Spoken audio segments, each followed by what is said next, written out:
Assalamualaikum warahmatullahi wabarakatuh.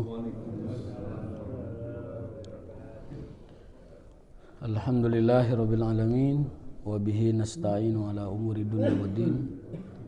Asyhadu an la ilaha illallah wahdahu la syarikalah wa asyhadu anna sayyidana Muhammadan abduhu wa rasuluh wa la nabiyya ba'dah.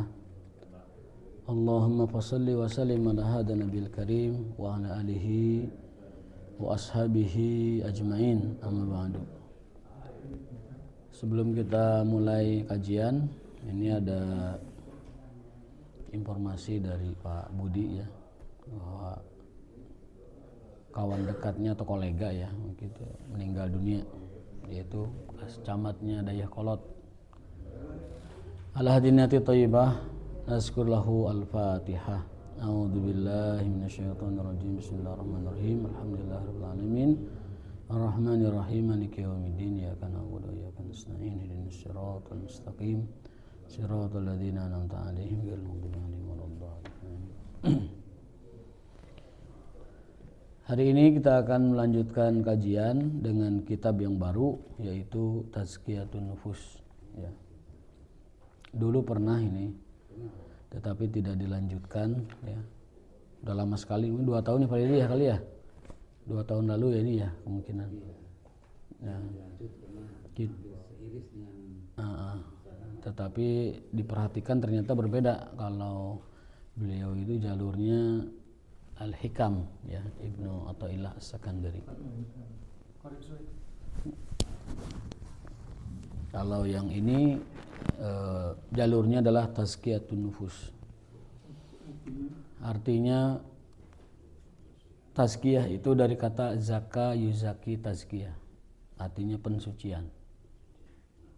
An-nufus itu dari kata nafsun, jiwa. Jadi kalau kita artikan pensucian jiwa atau sebuah upaya, sebuah langkah bagaimana kita dapat menata dan membersihkan hati kita atau jiwa kita. Kenapa demikian? Karena ternyata tazkiyatun nufus itu termasuk tujuan dari diutusnya para rasul. Para nabi, para rasul ternyata bukan hanya membawa risalah itu berupa peribadatan atau amaliyah atau ubudiyah ataupun lain sebagainya, tetapi ternyata tujuan besar dari diutusnya para rasul diantaranya adalah mensucikan jiwa manusia. Mensucikan jiwa manusia dari kemusyrikan, dari kemaksiatan, dan dari syubhat-syubhat, kesamaran-kesamaran atau kesalahan-kesalahan dalam persepsi atau kerancuan-kerancuan dalam berpikir. Itu adalah satu dari 3 misi besar kenabian. Berdasarkan dalil Al-Quran Al-Karim dalam surat Al-Jumu'ah, kita dapati ada keterangan bahwasanya para rasul, para nabi diutus ke dunia, satu di antaranya adalah untuk mensucikan jiwa-jiwa manusia dari kotornya kemusyrikan dan kotornya kemaksiatan. A'udzu billahi minasyaitonir rajim. Bismillahirrahmanirrahim. Huwallazi ba'atsa fil ummiyina rasulan minhum yatlu 'alaihim ayatihi wa yuzakkihim wa yu'allimuhumul kitaba wal hikmah wa in kanu min qablu lafi dhalalin mubin. Dialah ayat Quran surat Al-Jumu'ah ayat 2. Al-Jumu'ah ayat 2. Dialah Allah yang telah mengutus kepada bangsa yang ummi seorang rasul, Rasulullah Nabi Muhammad SAW. Minhum, dari kalangan mereka, yatlu alaihim ayatihi. Ini misi pertamanya ini, yatlu alaihim ayatihi, menyampaikan pesan wahyu, menyampaikan ayat-ayat Allah Subhanahu wa taala. Itu misi pertama kenabian, menyampaikan wahyu. Menyampaikan ayat suci, menyampaikan Al-Qur'an. Wa yuzakihim, ini misi yang kedua, dan mentazkiyah, membersihkan, mensucikan jiwa-jiwa manusia. Wa yuzakihim. Wa yu'allimuhumul kitaba wal hikmah, dan yang ketiga misinya adalah mengajarkan kitab dan hikmah. Berbagai mufassirin mengartikan kitab dan hikmah ini adalah hikmah dalam arti umum, ya, yaitu ajaran kebijaksanaan tentang pedoman dan jalan hidup. Ada yang mengartikan hikmah itu adalah sunnah. Hikmah itu adalah sunnah. Jadi mengajarkan Quran dan sunnah. Wa in kanu min qablu la fi dhalalim mubin, dan dulu mereka adalah dalam keadaan yang sesat. Ayat ini menjadi dalil bahwa mensucikan jiwa itu adalah bagian penting dalam agama kita.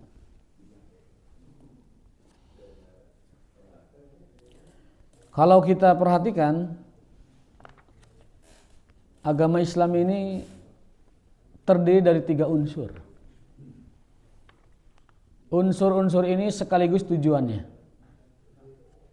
Ya, agama kita ini, agama Islam, kalau kita perhatikan itu terdiri dari 3 unsur. Dan 3 unsur ini sekaligus merupakan tujuannya. Ya. Yang pertama adalah akidah. Ini tujuan diturunkannya syariat Islam. 3 unsur sekaligus tujuannya. Yang pertama adalah akidah.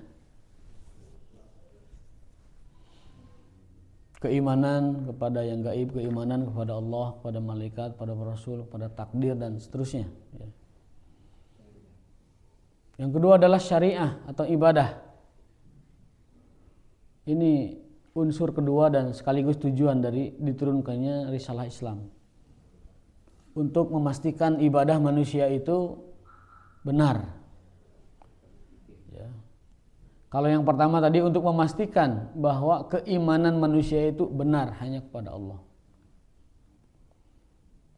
Lalu yang kedua itu ibadah, memastikan bagaimana manusia itu beribadahnya benar kepada Allah dan hanya semata-mata kepada Allah. Yang ketiga ini adalah tazkiyatun nufus. Bagaimana mensucikan jiwa, yang kita bisa sebut mungkin di istilah hadis itu ihsan. Di dalam istilah ayat ini adalah tazkiyah. Mungkin ada yang menamai lagi tasawuf. Mungkin ada yang namanya lagi adalah akhlak atau apapun namanya. Yang jelas Islam itu tersusun dari 3 unsur sekaligus itu tujuannya. Artinya kalau ada orang berbicara tentang Islam lalu tidak mencakup keseluruhan ini, akidah, ibadah dan tazkiyah, maka itu dia tidak sedang membahas Islam secara keseluruhan.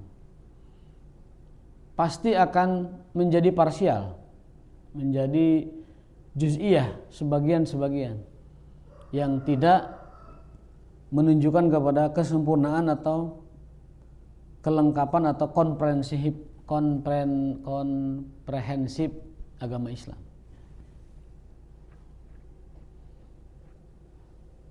Ada orang yang hanya fokus saja masalah akidah, mengenyampingkan yang lain. Akhirnya ada kekurangan. Kadang tidak memperhatikan tazkiyah, tidak memperhatikan hati, tidak memperhatikan akhlak. Fokus saja di bab itu. Mengenyampingkan yang lain, sehingga yang lain itu diabaikan, disalahkan. Ada orang yang fokusnya itu ibadah saja. Hanya ibadah saja, tidak memperhatikan aspek lain. Tidak dibenahi tauhidnya, tidak diluruskan akidahnya. Bahkan sampai dia sangat-sangat banyak ibadahnya, tetapi masih percaya dengan yang namanya bantuan-bantuan jin. Saya menemui langsung orang seperti itu, pernah bertemu dengan orang seperti itu. ibadahnya itu lekat, usianya juga sudah sepuh, ibadahnya luar biasa. Tetapi ketika ngobrol itu kemana-mana. Bahkan dia mengatakan bahwa sebaiknya kita minta bantuan, kita pergi ke sana, kita tanyakan, kita minta bantuan ke sana. Nah ini, dia tidak mengamalkan Islam secara lengkap dan utuh. Padahal unsur yang pertama agama kita itu tauhid. Ya. Kalau tauhidnya ada, tauhidnya benar, maka yang lain juga benar. Karena apa? Karena syarat diterimanya amal itu diantaranya adalah tadi iman.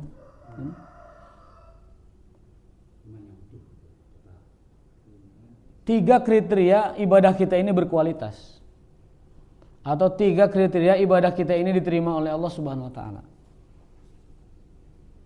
Kita rumuskan dengan 3I. Bukan, Mas. 3I itu adalah iman, ittiba, ikhlas. Iman, ittiba, ikhlas. 3I itu rumus kriteria amalan kita ini berkualitas.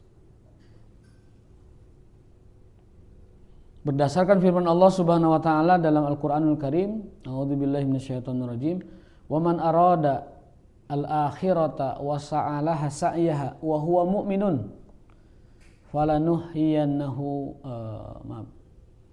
ulaika kana sa'yuhum mashkura. Kita ambil dari ujung ayat. Kita pakai metode deduktif ya. Bahwa agar amal kita ini mashkura ini kata para mufassirun, arti mashkura itu merekalah orang yang amalnya itu mashkura. Yang pertama, mashkura itu adalah mardiyun anhu, diridhoi amalnya. Yang kedua, mashkura itu maknanya adalah makbulun minhu, diterima. Yang ketiga, amalan mashkura itu adalah diapresiasi oleh Allah, disanjung oleh Allah. Ini amalan ini bagus. Yang keempat, makna dari mashkura itu adalah majziyun bihi, diberi pahala, diberi balasannya. Itu amal yang berkualitas. Itu amal yang sempurna, itu amal yang paripurna, yaitu mashkura. Mashkura ini di atas makbula. Ulaika kana sa'yuhum mashkura. Maka amal-amal mereka menjadi mashkura, diridhoi, diberikan pahalanya dengan sempurna, diapresiasi oleh Allah sebagai penghambaan yang benar, dan kemudian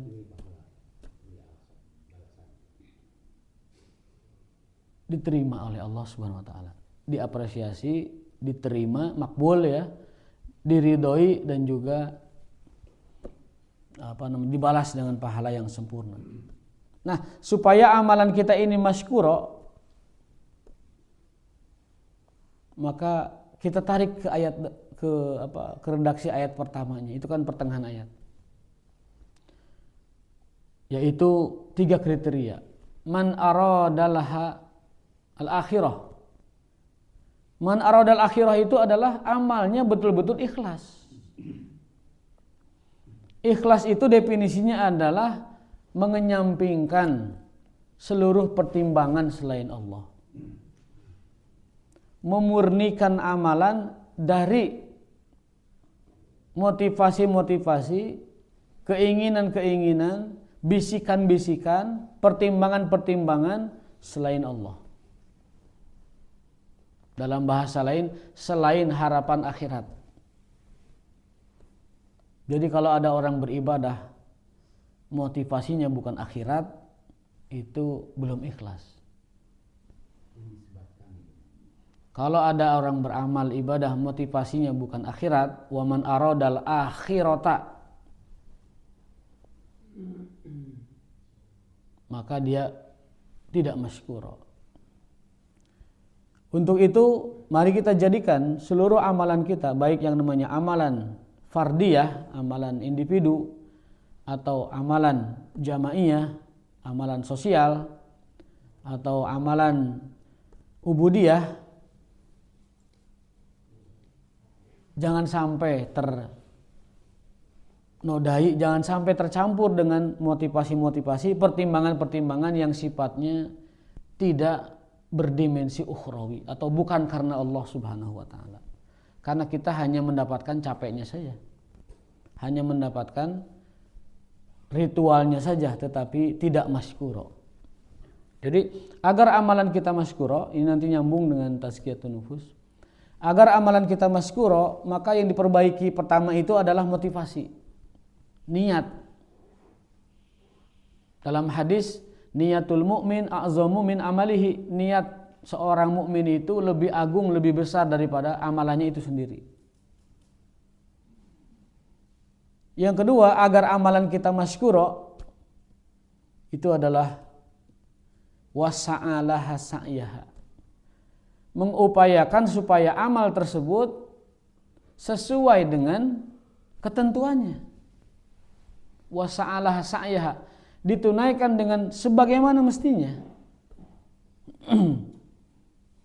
Bahasa kitanya mah ittiba'u bir rasul, menyesuaikan dengan atau mengikuti apa yang dicontohkan oleh Rasul sallallahu alaihi wasallam. Karena beribadah itu hakikatnya adalah hanya menjalankan perintah. Konsep ibadah itu hanya menjalankan perintah. Tidak ada konsep lain ibadah itu, hanya menjalankan perintah. Diperintahnya begini, ya begini. Diperintahnya begitu, ya begitu. Tidak ada opsi lain. Meskipun kadang bentuk perintah itu bisa diketahui secara sharih, secara lugas, langsung dari dalilnya, ataupun perintah itu dapat dipahami dengan istiqra, dengan apa? Dengan pembahasan, dengan analisa, dengan pemahaman yang mendalam. Baru kita bisa dapatkan inti dari penjelasan tersebut. Kalau istiqra ini kewenangannya di tangan ulama. Jadi ulama yang bisa mengambil pesan tersembunyi atau pesan yang dibalik dari sebuah keterangan. Itu hanya ulama yang bisa, orang awam tidak bisa. Maka dengan istiqra itu ulama melahirkan hukum-hukum yang diambil dari dalil-dalilnya yang baik, yang terperinci maupun yang jelas. Jadi sekali lagi, konsep beragama atau inti beragama adalah hanya menjalankan perintah. Karena kalau tidak menjalankan perintah, prinsipnya, lah dia ibadah untuk siapa? Yang memerintahkannya saja tidak nyuruh, lah ibadah untuk siapa? Yang punya agama dia, yang punya balasan dia, yang punya surga dan neraka adalah dia, yang punya akhirat dia, Allah Subhanahu wa taala. Kenapa saya sebut dia? Karena ini ada kajian tasawuf sedikit ini. Lafaz Allah itu di dalam bahasa beberapa bangsa itu berbeda-beda. Orang-orang Ibrani nyebut Allah itu El. Makanya Israel, Abdullah Israel itu. Yang belakangnya El itu adalah artinya Allah.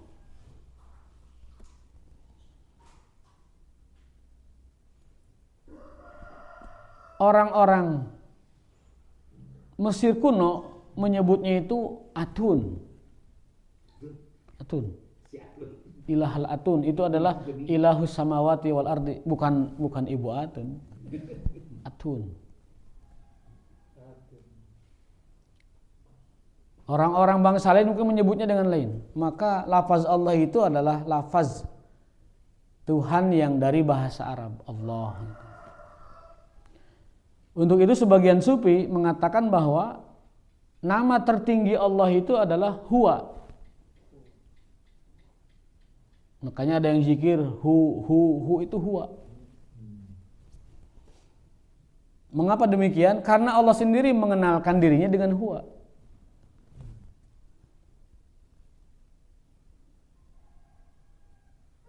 Jadi Allah itu lafaz Tuhan dalam bahasa Arab, tapi makna yang dikenalkan oleh Allah di dalam Al-Quran itu adalah huwa. Tapi itu kajian tasawuf ya, terlalu dalam. Itu apa namanya? Kita mah orang yang awam, bukan orang yang mendalami itu secara khusus. Sudah Allah ya Allah gitu. Allah ya Allah. Meskipun sering Allah menggunakan lafaz dirinya itu huwa. Huwallazi ba'atsa fil ummiyin. Huwallah. Wa huwa ala kulli syai'in qadir. Jadi Allah itu lafaz bahasa Arab, El itu lafaz bahasa Ibrani, Atun itu lafaz bahasa Mesir dan sebagainya. Sehingga nama tertingginya adalah huwa, sebagaimana yang disebutkan oleh dirinya sendiri dalam huwa.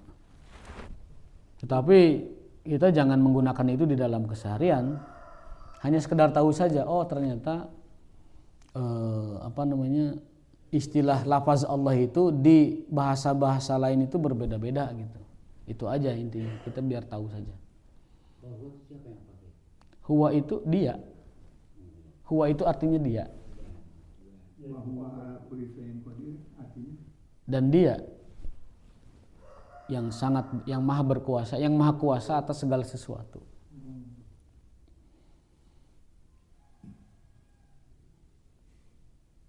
Kita main standar-standar aja.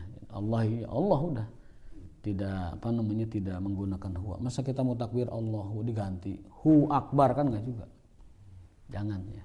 Itu hanya kajian dari kalangan tasawuf supaya mungkin mereka lebih merasa dengan begitu lebih khusyuk. Ya silakan saja, karena Allah kadang menyebut dirinya Allah, kadang juga Allah menyebut dirinya huwa. Itu tidak masalah. Jadi jangan terlalu dibahas. Nah, kembali ke tema tadi, bahwasanya ada orang yang bertahun-tahun dia beribadah, kemudian berbuat amal kebaikan, tetapi ketika ditanya masalah hal-hal yang sifatnya fundamental dalam tauhid, dalam akidah, jawaban dia itu adalah penuh dengan syubhat, penuh dengan kerancuan di dalam akidah dan keimanan. Ini kan masalah. Nah, agar amalan kita ini masykuro, syarat yang kedua itu adalah sesuai dengan petunjuk tuntunan Rasulullah SAW. Wa sa'alaha sa'yaha.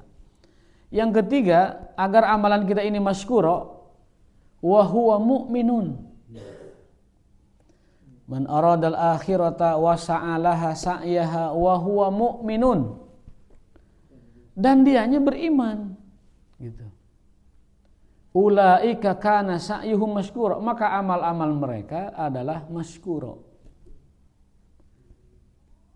Diridhoi, dibalas pahala dengan sempurna, diapresiasi dan diterima. Mardiyun, makbulun, masykurun, majziyun. Itu adalah makna dari kata masykura di dalam ayat. Jadi di atas makbul masykur itu, di atas mabrur, di atas majzi, di atas balasan, itu masykur. Jadi ke Allah teh dinuhunkeun, dibere balasana, diridhoi, disukai sama Allah, dan juga diterima. Wah, itu kan luar biasa, sempurna sekali itu amal seperti itu. Nah, untuk sempurna ini tadi syaratnya, Pak. Ikhlas semata-mata mengharap balasan akhirat, atau ikhlas lillahi ta'ala, tanpa pertimbangan apapun. Kalau amalan ada pertimbangan apapun selain Allah, itu ikhlasnya rusak, batal, ikhlasnya rusak. Yang kedua adalah sesuai dengan petunjuknya, bagaimana itu diatur syariat tersebut, harusnya bagaimana, semestinya bagaimana, perhatikan. Nah, kita duduk di sini bertaklim bertahun-tahun, itu tujuannya ke sana, ketiga itu. Bagaimana kita mengikhlaskan ibadah kita semata-mata karena Allah, kita latihan. Yang kedua, bagaimana kita beribadah sesuai dengan ketentuannya yang seharusnya, sebagaimana pemilik syariat menentukan, yaitu Allah Ta'ala dan Rasulullah SAW. Yang ketiga, bagaimana kita beribadah itu sesuai dengan tadi standar keimanan. Standar keimanan. Tujuan kita taklim itu. Supaya kita bisa ibadah lebih ikhlas, supaya kita bisa ibadah lebih baik sesuai dengan tuntunannya Rasulullah SAW, supaya kita lebih kuat lagi imannya. Dan iman yang benar itu adalah iman yang menghidupkan, iman yang menggerakkan, iman yang mendorong, itu iman yang benar. Laisal imanu bitamanni. Iman itu bukan angan-angan. Iman itu bukan cuman kepercayaan. Iman itu cuman bukan keyakinan. Iman itu menggerakkan. Iman itu menghidupkan. Menggerakkan jiwa-jiwa yang malas, menggerakkan jiwa-jiwa yang kotor, menggerakkan jiwa-jiwa yang tidak beribadah kepada Allah. Itu digerakkan oleh iman. Maka sumber dari segala macam energi dalam diri kita itu adalah keimanan. Al-imanu yazidu wa yankus. Iman bertambah dan berkurang. Itu masalahnya, iman bertambah dan berkurang. Bertambahnya itu dengan ketaatan. Kalau kita menjaga ibadah-ibadah kita, iman itu naik. Wa yankusu bil maksiyah. Tapi kalau iman itu kita tidak jaga, malah dengan maksiat, iman itu turun. Jadi naik turunnya itu kita sendiri yang menentukan. Kita sendiri yang menjadi penyebabnya, maksudnya. Allah yang menghendaki, tapi kita sendiri jadi penyebabnya. Kalau kita jaga iman itu dengan ketaatan, yazidu bi ta'ah tadi, iman itu naik. Tapi kalau kita abaikan, mahkan dengan kemaksiatan, yankus iman itu nyusruk ke bawah, ngejungkel. Al-iman yazidu wa yankus, yazidu bi ta'ati wa yankusu bil. Kita sendiri yang menjaga keimanan itu. Kita sendiri yang menjadi penyebab iman itu naik atau iman itu turun. Itu tujuan kita bertaklim, agar ibadah kita lebih ikhlas, ibadah kita lebih benar sesuai dengan Allah yang kehendaki. Yang ketiga, agar iman kita senantiasa mantap, semakin kuat, iman yang menggerakkan, iman yang menuntun kita kepada kebaikan. Nah, kalau ini sudah beres, maka falillahil hamdu wal minnah, segala puji bagi Allah yang telah mengenai. Kalau belum beres, kita, dan memang belum beres, terus bertahap sedikit demi sedikit mempelajari supaya itu menjadi keyakinan yang mantap dan ilmu yang cukup untuk kita naik kepada derajat atau jenjang yang lebih tinggi. Al-ilmu haqa'iqun mutarakimah. Ilmu itu adalah kumpulan hakikat yang saling melengkapi.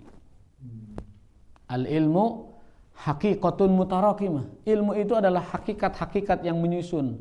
Nanti dia jadi sempurna sendiri. Bagai bata gitu kan. Bata itu ada yang dipasang di sini, ada yang dipasang di sini, ada yang pasang di tengah, ada yang diselipkan. Ilmu itu seperti itu. Nanti lama-lama dia tersusun menjadi bangunan yang kokoh. Kita dapat ilmu dari A, dari B, dari C, segala macam dan seterusnya. Nanti akan membentuk diri kita. Al-ilmu haqa'iq mutarakimah. Ma'rifatullah itu adalah mengenal Allah.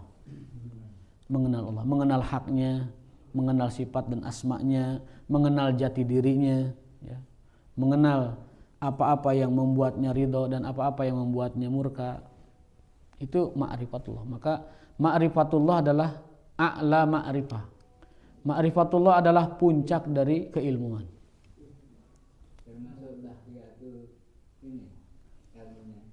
Termasuk tazkiyatun nufus itu ke sana ngarahnya. Itu pentingnya kita mengenal ya dalam diri kita itu menata hati. Karena ternyata kalau hati kita beres, Allah angkat derajat kita. Saya ingat ucapan Al-Imam Junaid Al-Baghdadi, ini tokoh tasawuf ya. Kata beliau, Allah akan mengangkat derajat kita meskipun ibadah dan ilmu kita sedikit. Allah akan mengangkat derajat kita akan diangkat meskipun ibadah kita dan ilmu kita sedikit. Karena 4 hal. Dan itu hubungannya dengan tazkiyatun nufus. Yang pertama adalah jiwa yang sabar. Allah akan mengangkat derajat hambanya meskipun ibadahnya itu sedikit, meskipun ilmunya itu sedikit. Yang pertama itu adalah sifat sabar atau jiwa yang sabar. Ayatnya banyak sekali. Innallaha ma'as sabirin itu yang paling terkenal. Apalagi Pak Dokter hafal betul itu. Innallaha ma'as sabirin. Yang kedua adalah innama yuwaffas sabiruna ajrahum bighairi hisab. Orang sabar itu diberi pahala tanpa batas. Sabar dalam apa? Sabar dalam 3 hal. Sabar ketika menunaikan kewajiban dari Allah. Yang kedua, sabar ketika meninggalkan maksiat yang dilarang Allah. Yang ketiga, sabar ketika ditimpa musibah. Itu sabar. Sabar ketika menjalankan perintah Allah. Oleh Allah disuruh, wahai manusia, sholatlah. Sabar kita. Memang sholat perlu kesabaran. Kalau tidak sabar sudah kabur duluan kita. Gigireun aya nu utak-utak wae sholat. Samping kiri bau hangru. Samping kanan utak-utakan wae gaweana teh. Itu perlu kesabaran.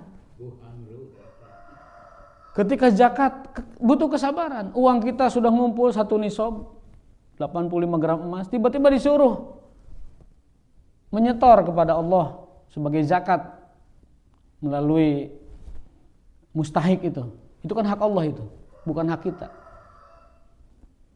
Untuk para du'afa dan masakin. Kita sabar, bagaimana ini? Yang sudah capek-capek banting tulang, peras keringat. Sudah tikus truk tidungdung, sudah segala macam lah pokoknya ditempuh. Nyampe nisabnya nih 1 haul, 1 tahun hijriah nisabnya ada. Disuruh keluarkan 2,5%.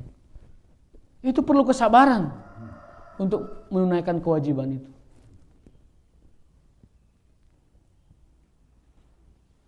Dan lain-lain sebagainya. Yang kedua, sabar ketika meninggalkan larangan Allah. Kata Allah tidak boleh ini, tidak boleh itu sabar. Tidak boleh minum khamr, itu perlu kesabaran bagi orang yang biasa minum khamr.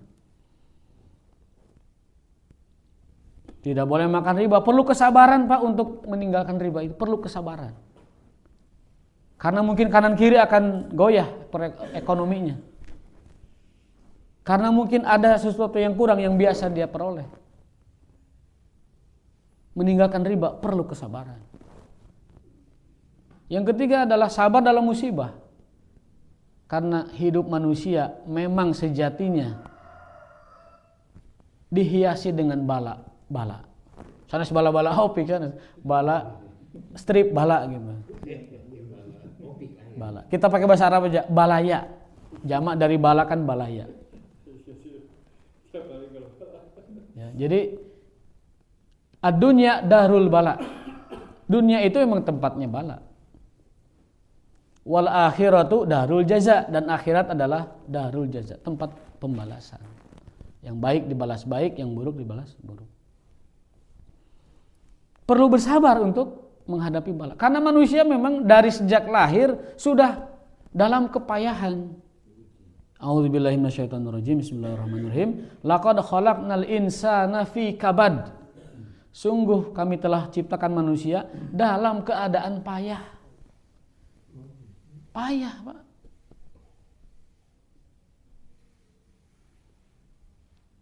Nu gawe capek.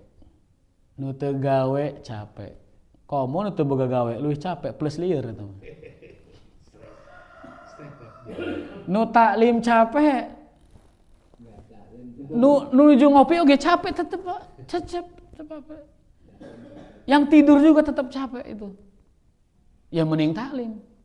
Sama capeknya. Tidak ada di dunia ini yang benar-benar gitu kita nikmat, kemudian setelah itu hilang semua masalah, enggak ada. Laqad khalaqnal insana fi kabad.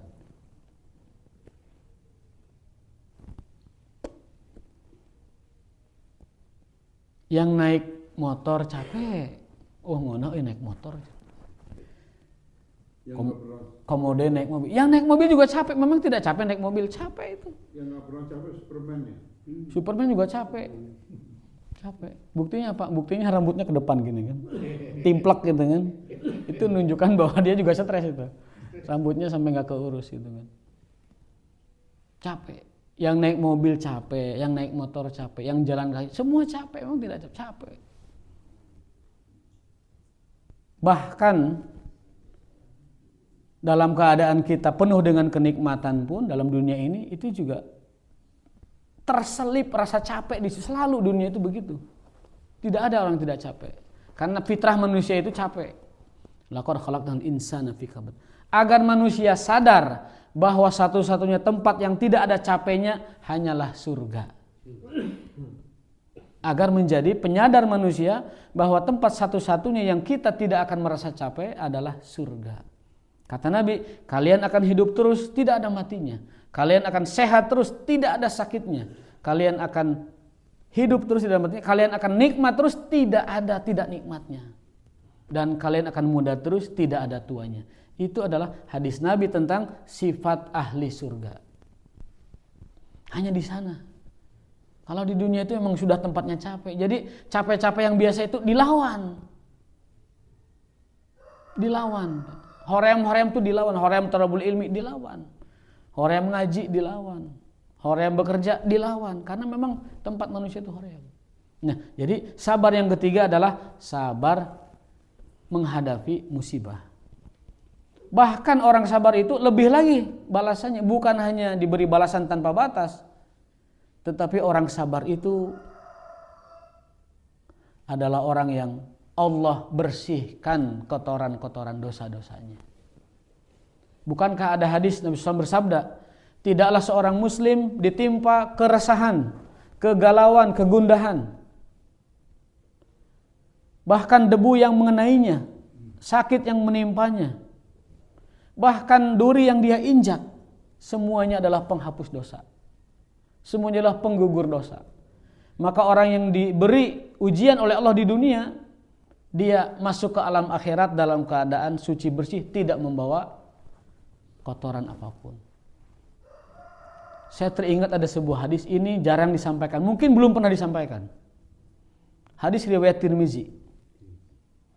Kelak nanti di akhirat, ahlul afiyah akan merasa iri, akan merasa cemburu kepada ahlul musibah.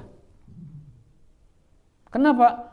Karena ahlul musibah, ahlul bala ini, ahlul balaya mendapatkan begitu banyak pahala dari kesabarannya. Bergunung-gunung, berlangit-langit dari pahala kesabaran. Karena Allah berfirman, balasan kesabaran adalah pahala yang tanpa batas. Jadi nanti orang-orang yang afiyah, orang-orang yang di dunia tidak banyak diuji atau lebih cenderung afiat, kelak akan cemburu dan iri kepada orang-orang yang dulu di dunianya adalah dipenuhi dengan musibah dan mengatakan, duh, andaikan saya dulu di dunia juga dapat musibah seperti dia. Sampai begitu. Kelak nanti orang-orang yang di dunianya mapan dan makmur, tidak pernah ada musibah yang atau bala yang serius, kelak akan cemburu dengan orang seperti itu. Andaikan dulu di dunia aku juga seperti dia, dapat kebaikan dan pahala luar biasa. Sampai begitu. Hadis riwayat Tirmizi. Maka bagi yang Allah uji dengan bala dan musibah, bersabar. Sakit-sakit apa gitu, bangkrut apa itu penghapus dosa. Nanti orang-orang yang sehat akan merasa iri nanti. Akan merasa iri. Mun jiga bapak eta baheula. Di akhirat ulah di dia mau ulah.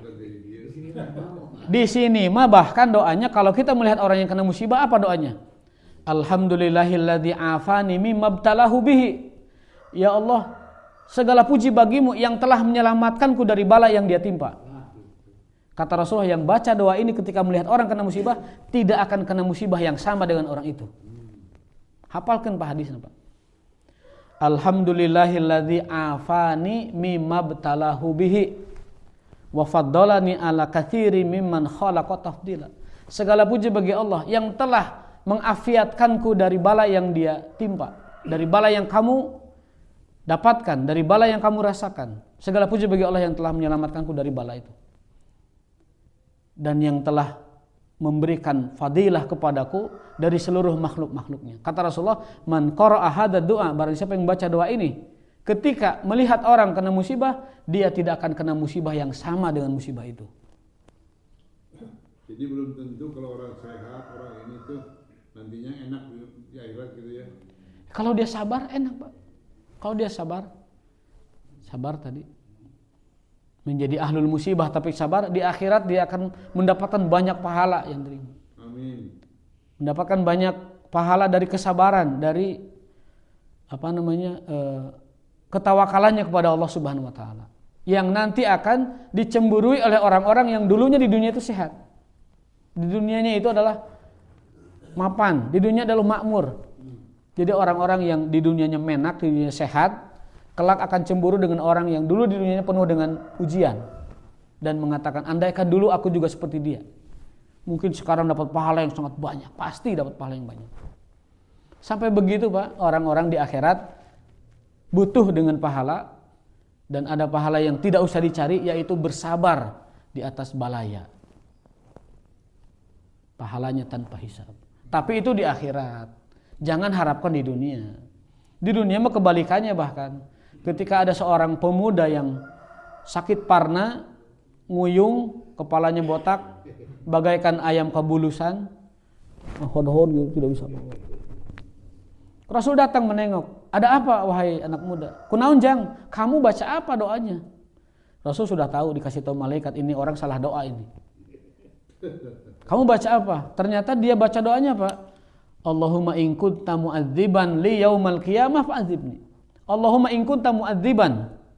Ya Allah, jika engkau nanti akan menghukum aku di akhirat, hukum aku saja sekarang. Bersihkan aku sekarang. Enggak usah nanti. Kata Rasulullah SAW, innaka lan tutiqahu. Wahai anak muda, kamu tidak akan sanggup melawan hukuman Allah. Kamu tidak akan sanggup menerima hukuman Allah. Jangan pernah doa seperti itu. Kalau kamu mau berdoa, baca saja Rabbana atina fid dunya hasanah wa fil akhirati hasanah wa qina adzabannar. Supaya hasanah di dunia, hasanah di akhirat. Afiyah di dunia, afiyah di akhirat. Dan Rasul pun berdoanya yang paling banyak dengan itu. Allahumma inna nas'aluka al-afwa wal afiyah fid dunya wal akhirah. Doanya itu saja. Jangan doa yang lain-lain. Maksud lain-lain itu jangan doa yang macam-macam, yang neko-neko tadi. Ya Allah, jika engkau akan menghukumku, di sini saja. Lalu anak muda itu ganti doanya dengan Rabbana atina. Sembuh, Pak. Sembuh, jag-jag waringkas lagi, sehat lagi, bekerja lagi dan seterusnya. Ternyata dia salah doa selama ini. Minta dibersihkan oleh Allah sebelum akhirat. Jadi konteksnya kalau di dunia Rabbana atina fid dunya hasanah. Dan kalau lihat orang kena musibah, baca doa tadi. Alhamdulillahilladzi afana au afani kalau sendiri mimma btalau. Segala puji bagi Allah yang telah menyelamatkanku dari bala yang kamu timpa ini. Dari bala yang dia kena itu. Kata Rasulullah, dijamin tidak akan terkena bala yang sama dengan yang menimpa orang itu. Maka kenapa kita dianjurkan banyak menengok orang sakit? Agar baca doa ini juga, supaya kita tidak kena yang sama dengan penyakit itu. Itu pesan dari hadis Rasulullah SAW, agar kita membaca doa dijauhkan dari bala, supaya kita tidak terkena bala yang sama. Nah, itu yang pertama. Kalau kita punya jiwa yang sabar, seberapa kecil pun ibadah dan ilmu kita, Allah angkat derajatnya. Yang kedua adalah, biar cepat, biar selesai ya pembahasannya. Yang kedua adalah apa? Jiwa yang ridho. Jiwa yang ridho. Ridho. Dan ikhlas apa? Ridho ikhlas ya, itu beririsan ridho dengan ikhlas. Yang ketiga adalah banyak bersedekah. Sekecil apapun ibadah kita, kalau kita punya jiwa yang berean sedekah, Allah angkat derajatnya. Yang ketiga adalah akhlakul karimah. Akhlak yang baik. Jadi seberapa kecil pun ibadah dan ilmu kita, kalau kita punya jiwa yang sabar, kemudian yang kedua, mohon maaf, yang kedua ini bukan ridho, al-basatoh, kesederhanaan. Maaf, saya koreksi, bukan ridho tapi kesederhanaan, hidup yang sederhana. Yang ketiga adalah gemar memberi yang keempat adalah berakhlakul karimah. Kata Imam Junaid Al-Baghdadi, beliau mengatakan bahwa Allah akan mengangkat derajat seseorang meskipun sedikit ibadahnya dengan 4 hal. 1, apabila kita punya jiwa yang sabar. Yang kedua, menjalani hidup dengan sederhana. Yang ketiga adalah dengan kita berakhlakul karimah. Yang keempat, dengan banyak bersedekah. Allah akan angkat derajat kita meskipun ibadahnya kita sedikit, hanya yang wajib-wajib saja misalnya, ataupun hanya mencukupkan dengan yang kita bisa mampu lakukan. Kalau kita ingin diangkat derajatnya, lakukan itu. Miliki jiwa yang sabar, miliki jiwa yang sederhana, akhlakul karimah dan gemar bersedekah. Iya Pak Haji.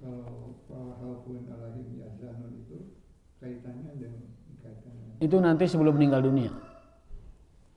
Jadi kalau orangnya istiqomah, nanti dikatakan kepada orang itu, la khaufun alaihim wa lahum yahzanun. Kamu tidak usah takut, kamu tidak usah sedih, karena malaikat bersama kamu dalam kematian kamu. Itu kan balasan orang yang istiqomah. Istiqomah. Innal ladzina qalu rabbuna Allah tsumma istaqamu tatanazzalu alaihimul malaikatu alla takhafu wa la tahzanu wa absyiru bil jannati allati kuntum tu'adun. Balasan orang istiqomah itu tadi. Ketika sebelum matinya, malaikat datang menemani kematiannya. Alangkah bahagianya kalau kematian kita dibarengi malaikat. Alangkah bahagianya kalau kematian kita ditemani malaikat. Dan itu akan kita peroleh manakala kita istiqomah. Istiqomah. Ya. Qulu qouli hadza wa astaghfirullah li wa lakum wa atubu ilaik. Subhanakallahumma wa bihamdika asyhadu an la ilaha illa anta astaghfiruka wa atubu ilaik. Wassalamualaikum warahmatullahi wabarakatuh.